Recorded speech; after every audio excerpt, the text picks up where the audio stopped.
Dapiton mo nako sa pag-abli sa inyong mga Biblia to the book of Genesis. Genesis chapter 48 and verse 21. Genesis chapter 48 and verse 21.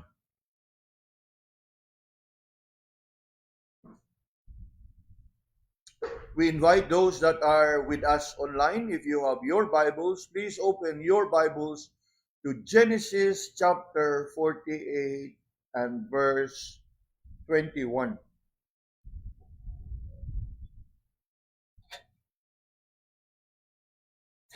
And I invite everybody to read together with me this one verse. Reading, "And Israel said unto Joseph, Behold, I die, but God shall be with you, and bring you again unto the land of your fathers." Looking at this one verse tonight, I'd like us to consider this message I titled, Passing on the Legacy of Faith.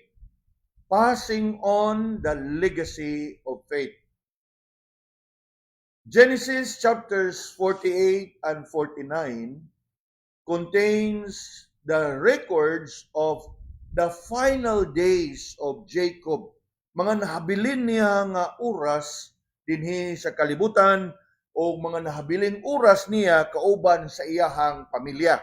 If you can take a quick look at chapter 48 and verse 1 and 2, ingon diha, "And it came to pass after these things that one told Joseph, Behold, thy father is sick. And he took with him his two sons, Manasseh and Ephraim." Verse 2, "And one told Jacob and said, Behold, thy son Joseph cometh unto thee. And Israel strengthened himself and sat upon the bed." So makita nato diha ang background nga diin niabot na gyud nga medyo tiguang na si Jacob, which came to be known as Israel. Unya diha sa iyang katiguangon sa atong gibasa verse 1 and 2, nakasayod sa dihang nasayod si Joseph, iyahag yung gigahinan sa iyang oras. Now, dili ba maupod na angay na itong pagkabuhaton? You know, as we continue to rejoice nga naa pa atong mga mahal sa kinabuhi ba? Nga diin medyo taas-taas na yun ang pangidaron. Kanindot kayo nga as much as we can maka-spend time ta diha nila. Unya somehow mo na itong nakita ni Joseph. Sa diha nga naay nagsulti niya. Sa diha gipahibaw siya nga medyo luya na imong papa Joseph.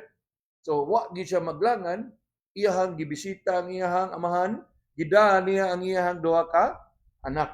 Now, of course, just to bring you a background, kay kining ato ang pagalantahon karon nga text is actually a parting words. Kana bang pamilin-bilin sa usa ka amahan ngadto sa anak. But before we dive into our text, I just would like to bring you the background. Nga in chapter 48 verse 1 and 2 atong nasayran, nga yes, Jacob has been advanced in age, and he has not been well, no? He's been sick. And then later on sa mga sunod nga mga bersikulo, yes, atong nasayran nga gidaan ni Joseph ang iyahang duha ka bata ug iyahang nga gipadayag o gipakita ngadto sa iyahang amahan nga puwerteng lipaya nga nakakita sa iyahang mga apo. Now, asa nito makita? Verse 3, "And Jacob said unto Joseph, God Almighty appeared unto me at Luz in the land of Canaan and blessed me, and said unto me, Behold, I will make thee fruitful and multiply thee, and I will make thee a multitude of people, and I will give the land to thy seed after thee for an everlasting possession." Verse 5, "And now thy two sons, Ephraim and Manasseh, which were born unto thee in the land of Egypt, before I came unto thee in Egypt, are mine. As Reuben and Simeon, they shall be mine. And thy issue, which thou begettest after them, shall be thine, and shall be called after the name of their brethren in their inheritance." So diha niya na iyang gisaysay ngadto kang Joseph. You know what? Sa wa pagyud ka, maabot dinhi, nakighinabi ang Ginoo kanako. And how the Lord indeed had blessed me. niining tungura sa iyahang pagsubay niya na kay iyahang nang gisubay ngadto kang Joseph. It's like saying, Joseph, I have been greatly blessed by the Lord. Ato nang nabasa. Now, I am going to pronounce the same blessing diha kanimo. Gani, sa iyahang tinguha, that he will pass on the blessing of God ngadto sa iyahang anak, sa iyahang kalipay, iyahag yung giuna ang pag-bless sa iyahang mga apo. Come down to verse 8. And Israel beheld Joseph's sons and said, Who are these? Although nahibaw siya, kaila siya ani, pero niining tungura, di na siya kadipara nga ang iya baning apo. Kay ato ang nasayran nga naa na siya sa pangidaron, unya di na kay siya makaklaro sa iyahang mata. So pag ingon ni Joseph diha, verse 9, Joseph said unto his father, They are my sons, whom God had given me in this place. Unsay gihimo ni Jacob? Last part of verse 9, and he said, Bring them, I pray thee, unto me, and I will what? Bless them. And I will bless them. Gani, nangayo pa siya pasensya di verse 10. Now the eyes of Israel were dim for age, so that he could not see. And he brought them near unto him, and he kissed them and embraced them. So makita nimo dinhi mga igsuon nga, ura bag mga hinapos ba?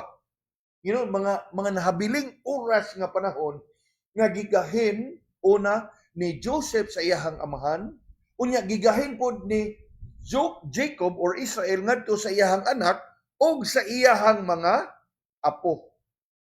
Now, I want us to see the sequence. Ganiha ato gitong gibasa, verse 3 to verse 6.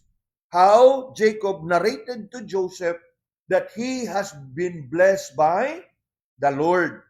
O karon, iyahang tinguha nga ang iyahang panalangin nga iyahang nadawat gikan sa Ginoo, he wanted to pass it on ngadto kang Joseph. Pero sa diha nga nasayran niya nga gidaday ni Joseph ang iyahang duha ka anak, labaw nga pagmalipayon si Jacob. Unya sa iyahang kalipay, iyahang giuna gani sa pag-bless ang iyahang mga apo kaysa kang Joseph. Lantawo nato in verse 11. Sa kalipay ba niya, ingon siya verse 11, and Israel, now of course don't be confused, Israel is Jacob, okay? And Israel said unto Joseph, I had not thought to see thy face, and lo, God had showed me also thy seed. Ug sa tuwa pa ning pinulungan mo ni gisulti ni Jacob ngadtong Joseph, you know, wag gyud ko magdahom nga magkita pa ta. Pero salamat sa lang Ginoo, kay dili lang ikaw akong nakita pasad nako ang akong mga apo. Isn't it wonderful?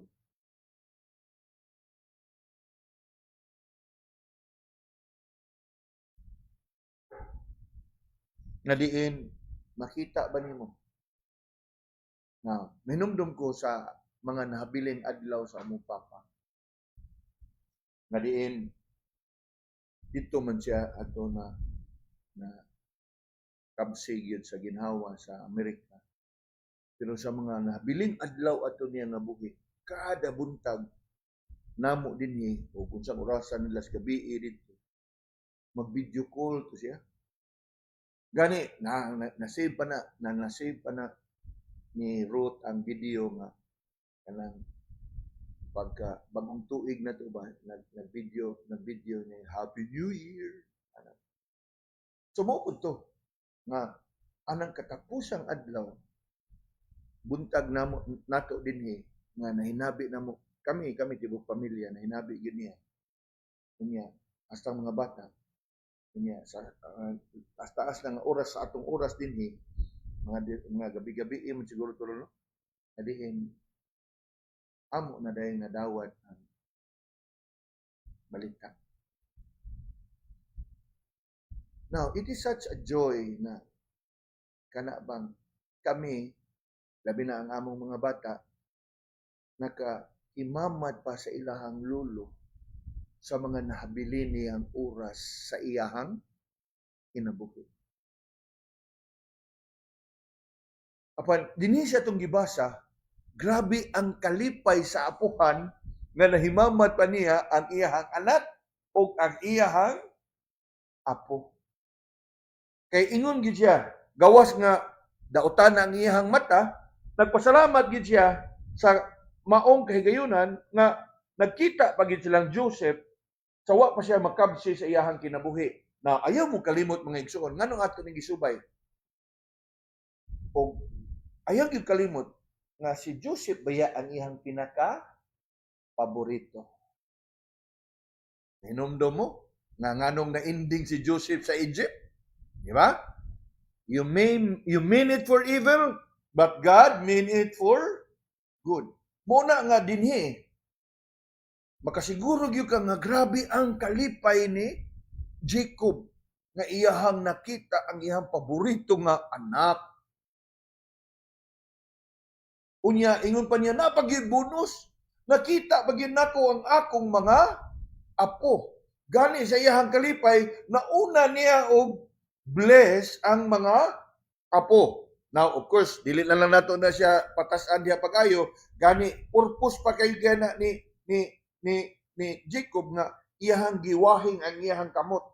Nga diin, ang manghod mo gipatungan niya sa iyang tuo nga kamot, unya ang maguwang sa tuo nga kamot, o sa walang nga kamot, nga diin, si Joseph medyo ni reklamo nga, Papa, ngano man naingon ana nga si Manasi may kamagwangan nga siya unta ang siya mo'y double portion sa imong blessing ang imong tuong kamot ngadto niya unya ningon si Jacob ngadto siya anak nga sige lang anak kay katuyuan ang Ginoo ani unya human nga iya nga gibless ang duha ka anak ni Jacob o ni Joseph. If we can come down, fast forward na lang ta, verse 15. In verse 15, diha padayon niya gi-bless si kinsa ningon diha, and he blessed Joseph. And that blessing pronounced diha for Joseph is recorded from verse 15 to 20. Unya, verse 21, which is our text tonight, makita nato diha ang mga panapos, mga pamilin-bilin ni Israel o Jacob ngadto sa iyahang paboritong anak. Nga kung ato gyud siyang tutukan pag-ayo mga Kristiyanon, when I say tutukan, di gyud nga sigahan, kung dili ka na bang ato yung pamalandungan pag-ayo ba? Ganun lang, muhunong ba tagkadiyot ba? This is, mo ni kanunay na kung akuan, pasahon ako, yan, muhunong lang yung kadiyot niya. Dilion. Niya, I pray ba nga, Lord, murag ganahan ko mo share ani nga text. Sometimes, giginabir ako sa kong gugaling. Kung ato ni, muhunong tagkadiyot, ug ato ning lantawon. Because there is very, kanang something interesting din. Ako nang na-mention ninyo nga, si Joseph mo'y paborito nga anak ni Jacob. Iya hagyong gigahinan og oras nga mahinabi niya si Jacob o si Joseph ra. Kay ang iyahang pag-pronounce iyang blessing sa uban niyang anak, ato lang mabasa in chapter 49. In chapter 48, iya hagyong kana bang personal o private conversation with who? Joseph. And that is what is recorded in our text. Jacob's very personal parting words gani mga pamilin-bilin. Parting words to Joseph. Ganiha ato nang nabasa nga nalipay ko nga nakaanhi ka kay wa na gyud ko magdahom nga magkita pa ta.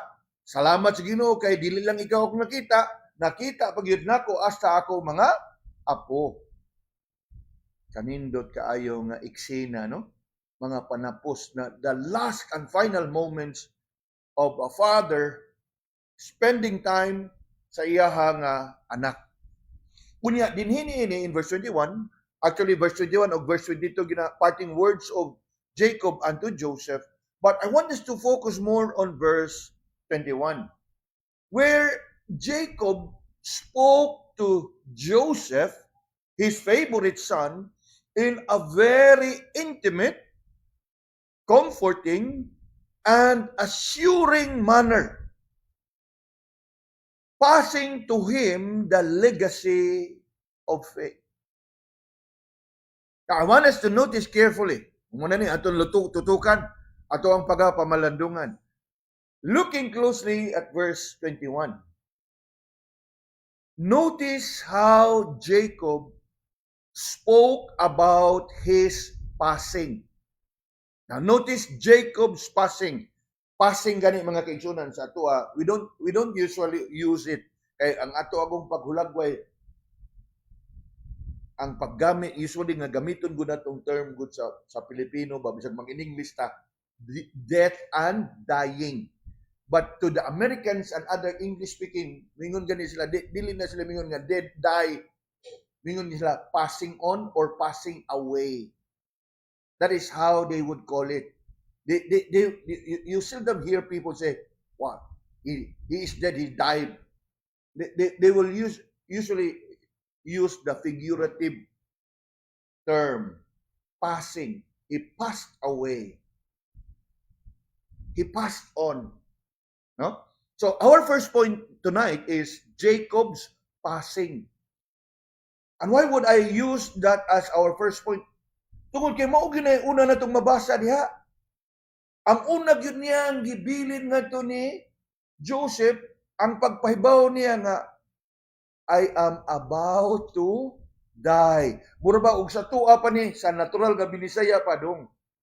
Kanan. Gamay na lang ginabilin sa kuang kinabuhi. Tanawa na gud og di ba na mao atong mabasa diha? And Israel said unto Joseph, Behold, I die. So he was narrating and telling Joseph one thing that is imminent gani nga taliabot na dili na gyud maglangay. And what is it that he told Joseph? His passing. That he is about to die. Now, kung atong tan-awon,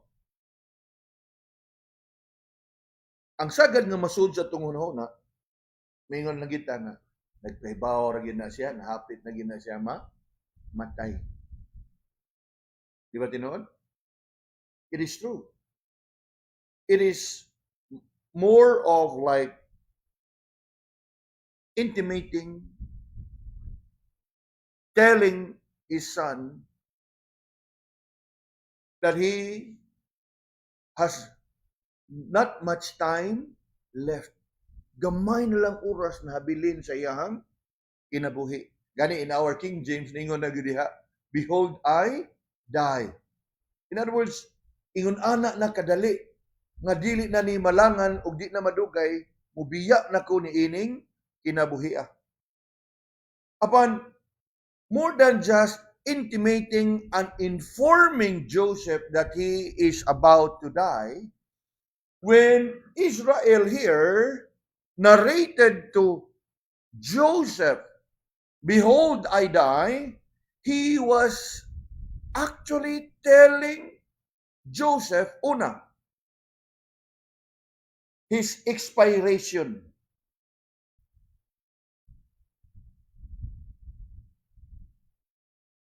Or termination.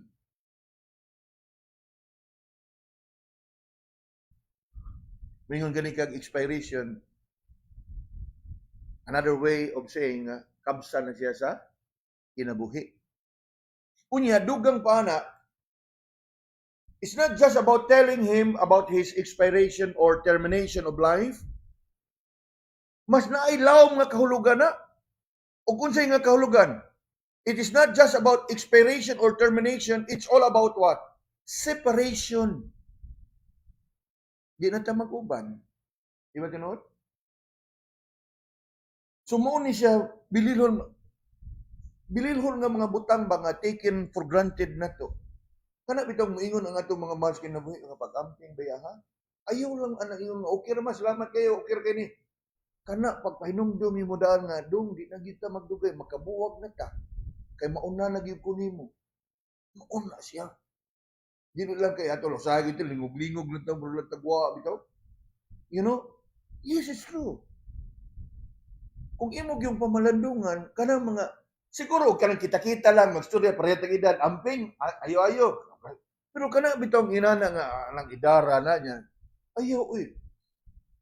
Lahom na kay nag mga kahulugan, kanang mga sulti bitaw nga pag-amping ba yan mo.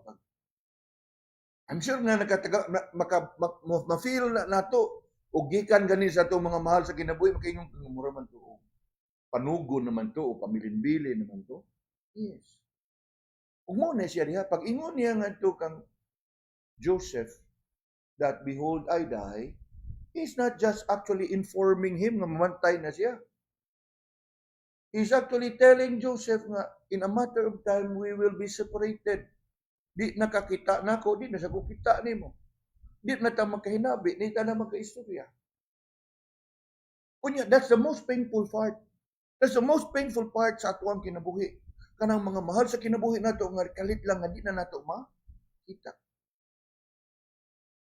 Kani na uban mingon nga I could have spent more time. Naghinan yun na ako taas ng oras o panahon.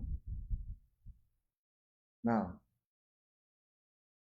Jacob here is intimating to Joseph his imminent expiration and implying what? Separation.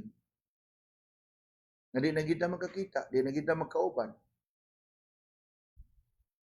Unya ang importante sa nga bahin anang panuguntugon nga mga igsoon, kanang gitawag natong transition. You know what is transition? Kana bang giandam kaniya daan, andama imong kaugalingon dong, kay di na ko madugay, so andama imong kaugalingon nga magkinabuhi ka nga di na wa na ko diha sa imong kiliran. Remember, Jacob is Jacob. Who is Jacob to Joseph? Father. So dili lang na siya pagpahibaw nga mamatay na ko dong. No. Lahom na siya nga kahulugan. Matay na ko dong. Dili lang na yung pagpahibaw kasi ilubog di ka. Dili na na siya sentimental o emotional nga mensahe. Magkabuwag na ta. Sa dili magadugay, di na ta makakita ay. Minumdum ko at hinoon, allow me to share, no? Pero kato si Mama Bills ba, akong mother-in-law, last minute, nabot ko siya sa kadlaw at tulog, mo na itong adlaw, ano? O nabot pa, no? O, no? Nga, ang pagkuan sa mga doktor nga hapit na gyud ba dito na ni sila tanan magsuon, sila ra magsuon niya kay niingon man gyud si Mama Bel sa akong mother-in-law, uga si pastor kung apa siguro dito yan istorya gyud niya tanan sila magsuon, pero ako yung salamat kay tanan dong sa imong pag-atima namo ana ba. So, kana bitaw ana mga sitwasyon na murag bubat na murag maglisod ba ka og lain mo pamati ba? Mao po dinhi. Kung atong ibutang atong sitwasyon nga nang kang Joseph, pag ingon niya, behold mo. It's not just about nga si Jacob ningon nga Joseph, hapit na matay. Oh, lubog di ka. It's not about that. He want to make that intimate moment. Kana bang intimate moment sa iyahang paborito nga anak? To express to him separation. To express to him not only separation, but what? Transition. Transition meaning andama imong kagalingon magpadayon sa kinabuhi nga wa nako. Mo na siya transition. That from this kind of life, in a matter of time, wa na imong amahan, padayon ang kinabuhi nga wa nako, nga di na ta magkita. So it's actually a way of preparation. Pag-andam kang Joseph sa unsay umaabot. Ay usahay, o gimisis pa, ingon, na, saon na kani atong mga anak, mga wata. Di ba? Kaya naman tayo mga kabalaka, kaya itong mga anak ko, Sa ilang edad karon wa pa sad di ba gyud anak kaandam. So usa na siya sa bation sa mga ginikanan ngadto sa mga bata kanang transition. Uy, unsaon ka no? Maunsa ka ni sila no? Ug mao ni atong makita dinhi. Na nganong mao ningon ko nga mao itong makita?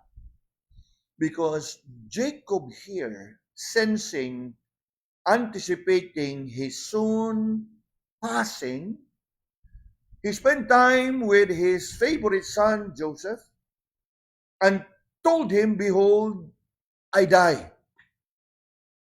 To intimate and to express to him not just about the termination of life, but the thought of being separated from each other. And he wanted his son to prepare himself for the transition. Kana bitong panugon-tugon, muna transition. In kaso biya og kuandong naara diha. In kaso og unsay kuan naa diha. Nagbutang tandog sa mga adunahan o pakikita sa abogado. Pero og kanang ingon nato mga ang alkansiya to. Transition.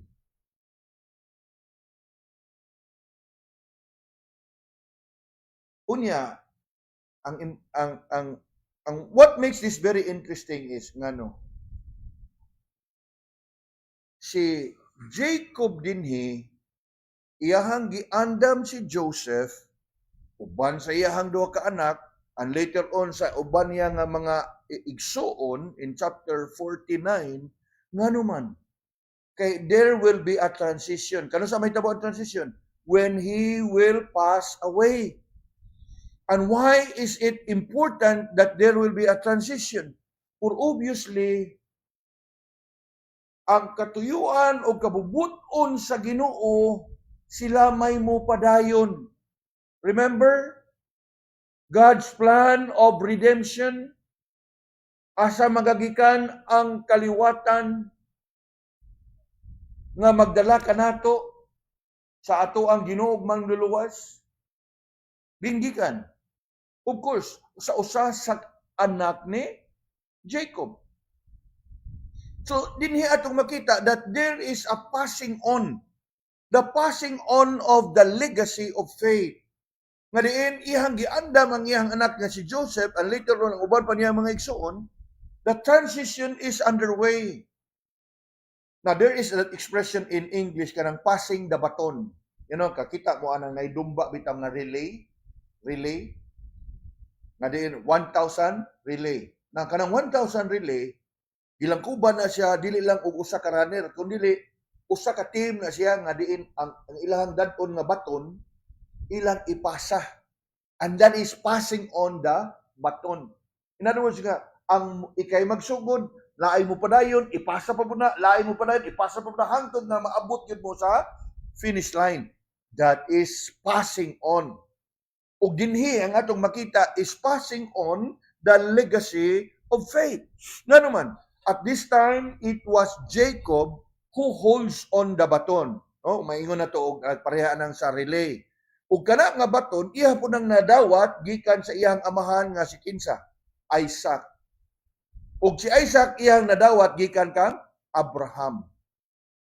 Unya, niining tungura, Jacob is about to die in a matter of time, iyahan ang giandam ang iyahang mga kaanakan.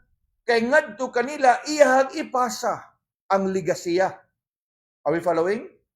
And this is very important mga kaigsunan. Kaya nga naman, as we think about Jacob, he was the last of the three great patriarchs in the Old Testament. Abraham, Isaac, Jacob. Unya karon himatyo na siya.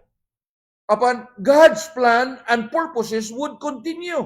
Kay nga naman, kay kinahanglan man makaangkon og katumanan ang iyahang saad. Remember the promised seed? The seed of the woman. So dinhi atong makita that indeed what Jacob is doing here is he is passing the baton. There is a kind of a turnover na iyahang giintriga ngadto kang Joseph. Yes, God's plan and purposes must continue. Unya kay hibatyo naman si Jacob. So he need to pass it on. If we can use another term other than transition and passing on, there is a succession. Ang musunod o ang sumusunod. And you know what? This is one general principle that I'd like us to learn. You know, in the work of the ministry, even in God's plans and purposes, people come and go. But God's plan and purposes will continue. Nakuha na daw? People come and go, but God's plans and purposes will continue. The same is true in the work of the ministry. Workers may come and go, but the work of the Lord and the work of the ministry continue. And so it was in the case of Jacob. Even in the entire Old Testament, when Abraham died, there was Isaac. When Isaac died, there was Jacob. When Jacob died, there was Joseph and his brothers. And when Joseph died, there was Ephraim and Manasseh. And it goes on. Nga naman, pag abot na sa panahon na sa Exodus, when there was Moses, after Moses died, who? Joshua. Then in the book of Judges, we know very well, one judge after another. Then after the time of the judges, there were kings. We know very well that one after another. There is a succession. Na somehow, ato bang masayran o makatunan, mapamalandungan nga, ngigahag yun sa plano o sa katuyuan o kabubuton sa Ginoo, no? You know, sometimes, magtuo ba ta? Nga kung ang usa ka tawo nga gigamit pag-ayo sa Ginoo sa usa ka ministry mawa, murag mahugno kita og ngayon ta mapunsa na lang ang ministry. You know what? Ako nang giingon ganiya, people may come and go, but the ministry will continue. Hinumdum ko niini kaniadto sa House of Hope when our founder, the late Robert Q, passed away. Nangahugno ang tanan sa mo kapadayon pa makani. Gracias sa Ginoo. Hangtod karon na agihapon ang ministry. And so it was with FEBC when our late principal and founder, Reverend Timothy To, passed away. Mapunsa na lang ka ang FEBC. Yet FEBC continued. Because there is what you call succession. And in that succession, there is what you call transition, a turnover. Kanang pag-intrigo ba? People come and go, but God's plan and purposes, what? Continue.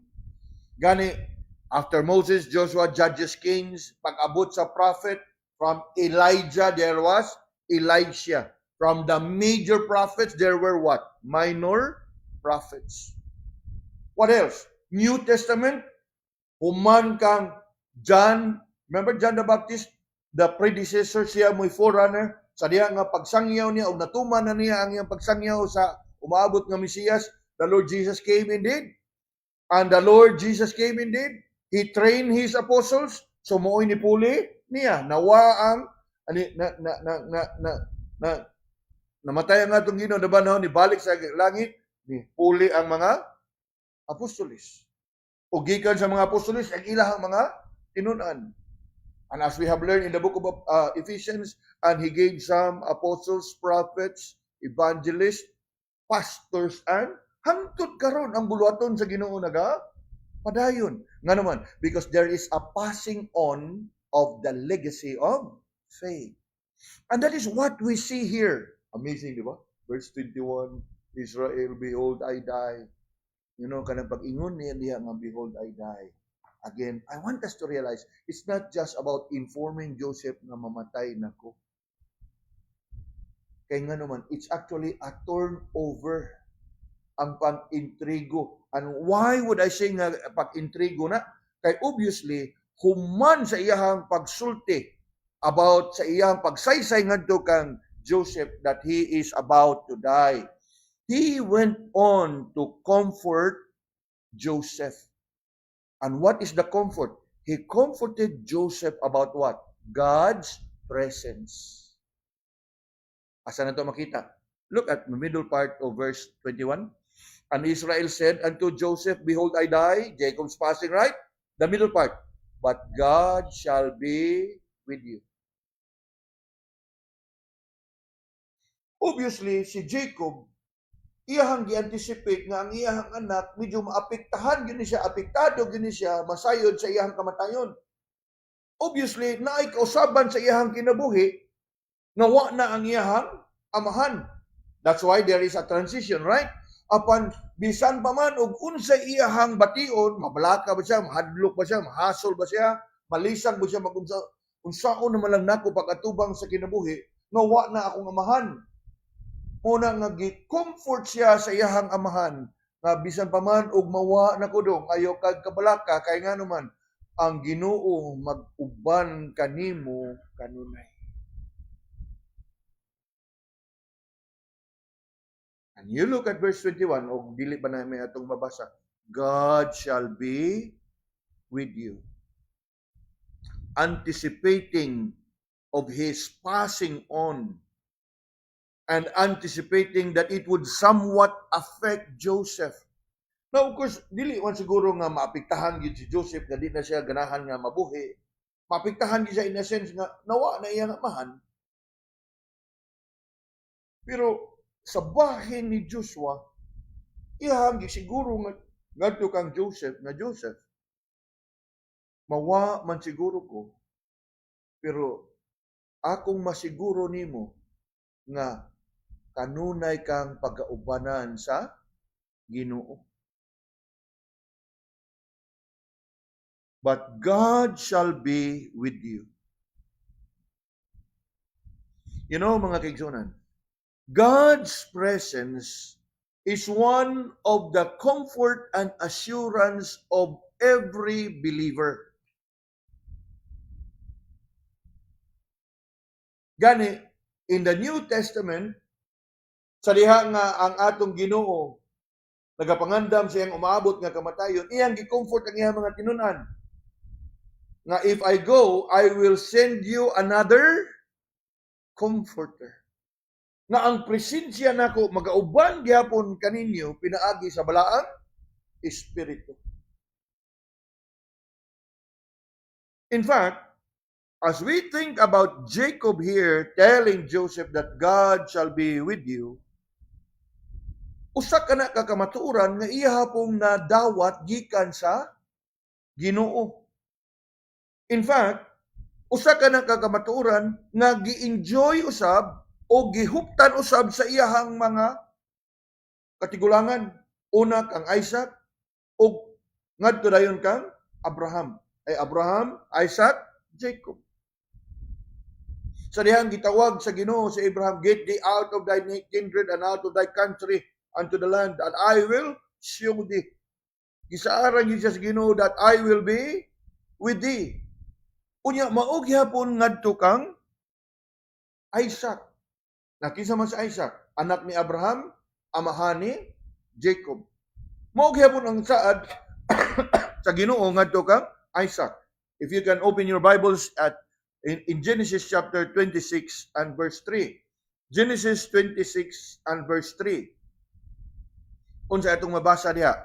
Genesis 26 verse 3 ningon, sojourn in this land, and I will be with thee, and will bless thee. For unto thee and unto thy seed I will give all these countries, and I will perform the oath which I swear unto Abraham thy father. Mao nay gisulti sa Ginoo ngadto kang Isaac. Kinsa si Isaac? Anak ni Abraham, amahan ni Jacob. Ug karon si Jacob na usab nag-comfort ni ana og nipasa ni ana nga kamatuoran og pagdasig ngadto sa iyahang anak nga si Joseph. Sa ato ang text, klaro gyud niingon diha,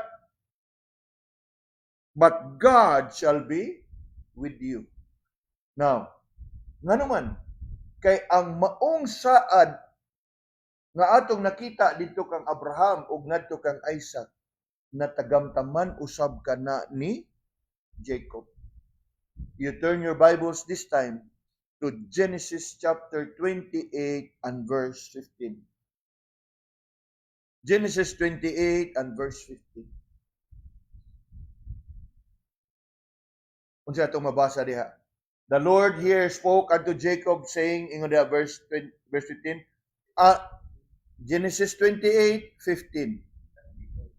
And behold, I am with thee, and will keep thee in all places whither thou goest.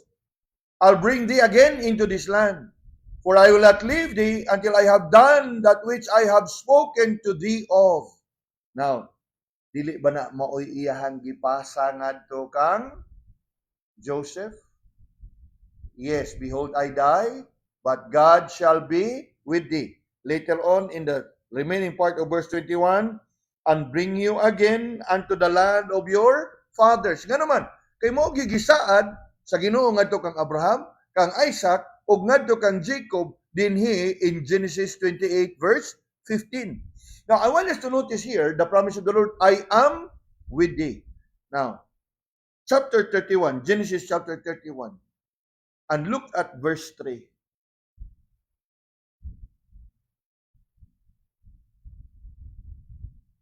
Kung sa itong mabasa diha.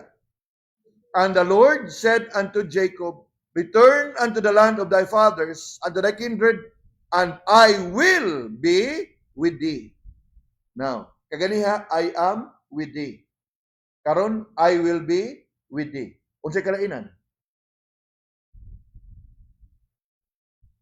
Nga ang saad sa Ginoo, I will be with thee karon, present, and I will be with thee sa tanang umaabot nga adlaw. Karon ug ugma, I am with thee now, I will be with thee tomorrow. Kay will man, I am karon. I will ugma. Kuha na to?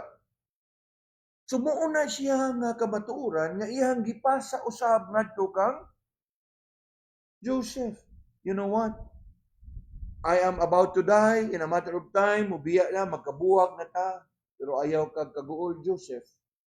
For God will be with you. Kay siya mismo nakatagamtam, anak.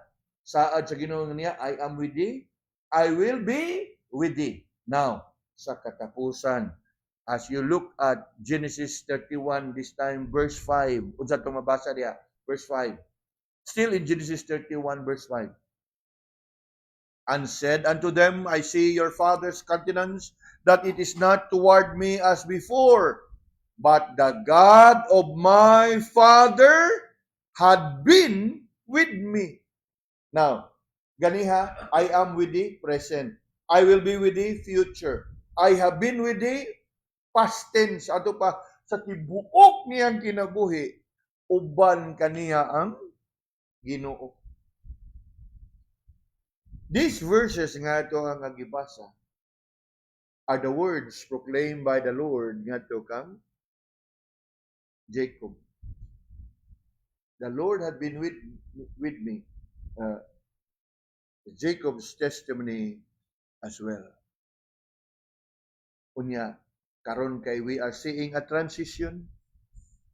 Iya ha kini nga panalangin, kini nga comfort, kini nga assurance, iyahang gipasa ngadto sa iyahang anak. Here is a wonderful testimony nga gipaabot ngadto ni Jacob ngadto sa iyahang anak. And you know what? This is something that every believer must realize. Even us, even we must realize that God is with us, and God will be with us, and God at the end of the day has been with us all the day and all the way. My Savior leads me. So makita nato diha, Jacob passing this blessing ngadto sa iyang anak. That when Jacob here said, unsay ang gingon? Joseph, behold, I die, but God shall be with you. It's like Jacob saying, Joseph, sama nga ako giubanan sa Ginoo sa kinatibuk-an sa ako ang kinabuhi, makasalig ka nga siya usab magauban kanimo.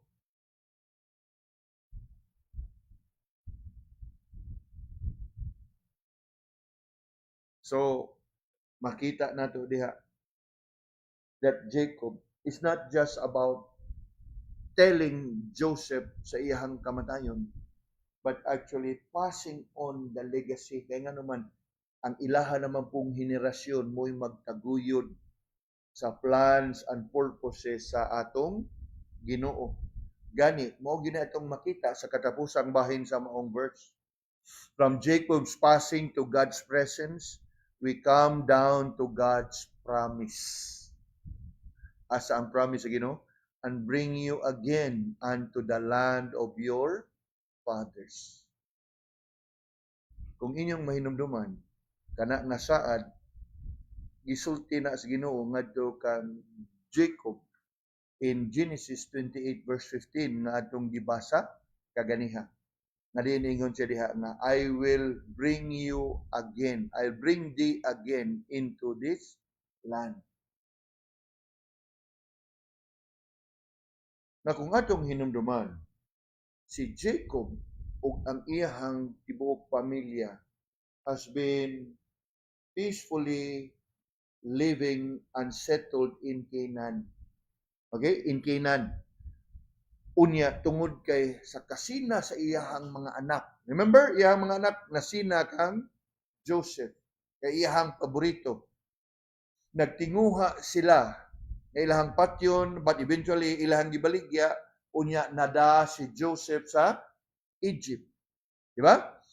Unya, little did they know, nga naunangan to si Joseph for the purpose nga maandam ang tanan. Nga naman, naidako nga kagutom. To cut the story short, no?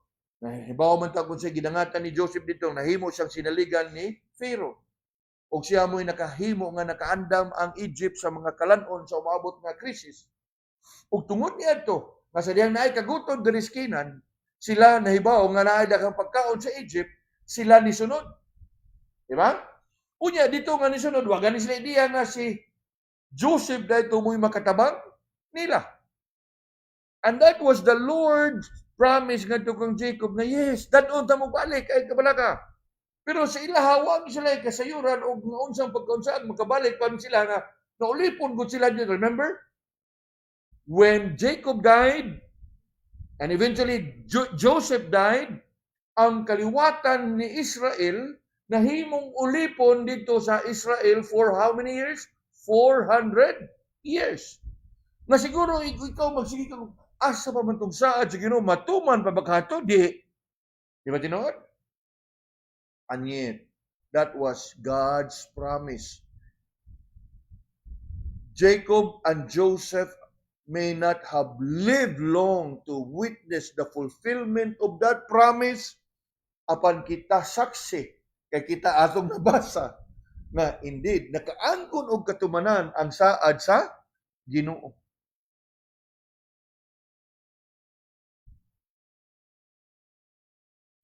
Jacob's passing, God's presence, God's promise.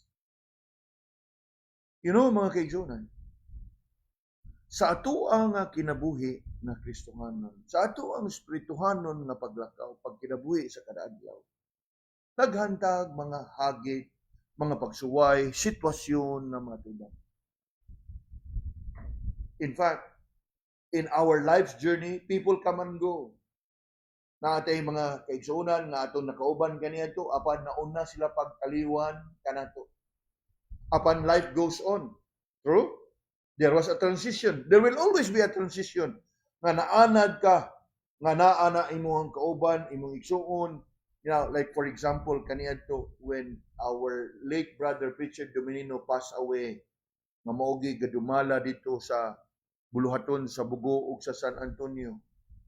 There was a transition. Nga naman, we were really considering o kinsay ibutang dito at that time. Ele really is serving with us at the care ministry. But with much prayer, hinom ko, I was still in anang adlaw yun na ni panaw to si Brother Domi. I was in Australia. Kunya, pagkaibaw na mo anang kadlawon man to nga diin the pastor was in Singapore. So nagkastorya sa may ato ang nakuha na ni ko nga sige lang ato iampo na dun sa atong kimuan. Of course, wa pa man gid kimuan kay na I was in Australia at that time. But of course there was a transition. Nga diin after much prayer gani insa ninyo ang nakatambong ato nga paghuman adtong lubong ni Preacher ni Brother Dominino ni ato nga in tigom ta dito sa simbahan sa Bugo nga diin pastor have really make it a formal turnover na here onwards the ministry will be placed under the care of Elder Eli. So there is a transition. People come and go, but the ministry continue.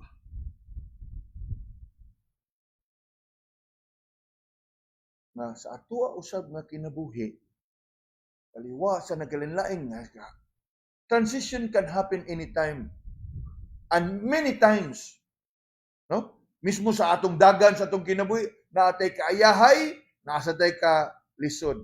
Transition na mga igsoon. Kana bang ups and downs of life? Kaliwa sa mga ups and downs sa atong kinabuhi, we can take comfort in what? In God, in His presence sa ato ang mga kinabuhi. Are we following? Yes. Sa kada adlaw, kanang gitawag ba natong mga pagsuway sa kinabuhi, nagkalain-laing sitwasyon, prosperity and adversity, the ups and downs of life, kana napay uban ningon nga life is a seesaw. Nasalamat sa Ginoo, life is a seesaw. Ang uban moingon man nga life is a what? Sa buti tawag atong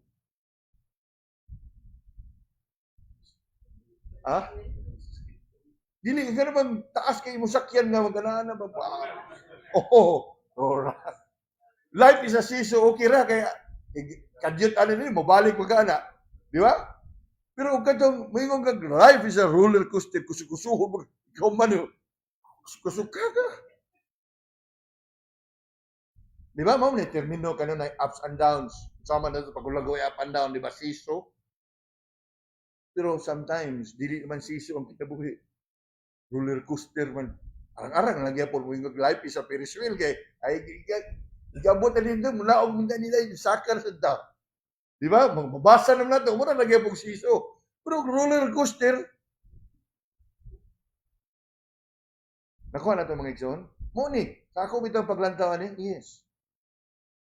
People come and go. Life situation come and go. Sometimes we find ourselves up, way up, enjoying the scenery, the view, the comfort. Hangin kayo when you are on top, right? Sometimes it can also be lonely when you are down. Kaya nga naman, people, kung atin yung lantaon, ang mga tao ba, dili yung ganahan maging-uban sa mga tao nga tuas ubos, kaya ganahan lagi sila kanunay nga naa sa taas. Isn't it true? But you can take comfort what? When you go through the ups and downs of life, listen carefully, we are almost done. Makasalig ka sa presensya sa Ginoo. Mabiyaan ka, people come and go, kaligdan ka, biyaan ka, abandonan ka, people may forsake you, people may turn your back against you. Apan, nung dumi ang comfort, God's I will be ini ang pag pagyud ana is what? God's promise. Of course, ang promise din ni dadon ta balik. How many promise the Lord has? Daghan. I will never leave you nor forsake you. The Lord will provide. Be strong and of a good.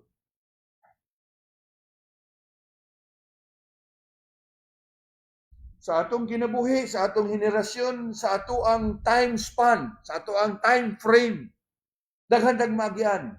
Apa nindot kay mga kaigsunan nga sa ato ang makatunan sa atong kinabuhi, ato usab ning mapasa sa ato ang umaabot nga mga kaliwatan. And what is it? Like Jacob, behold I die, but God shall be with thee, and he shall bring you again to the land of your fathers. Tulo ka butang.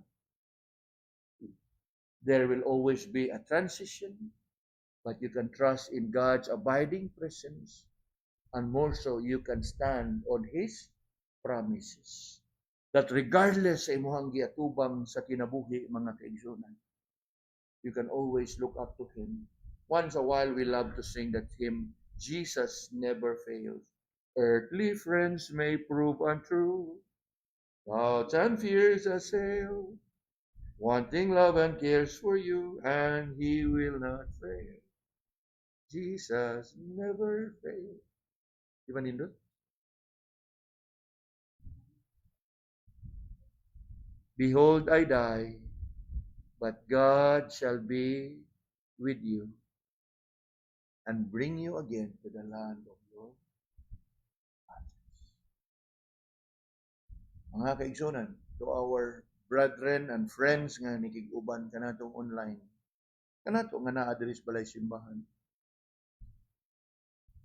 Sa unsang nga sitwasyon nga atong giatubang karon, yes, people come and go.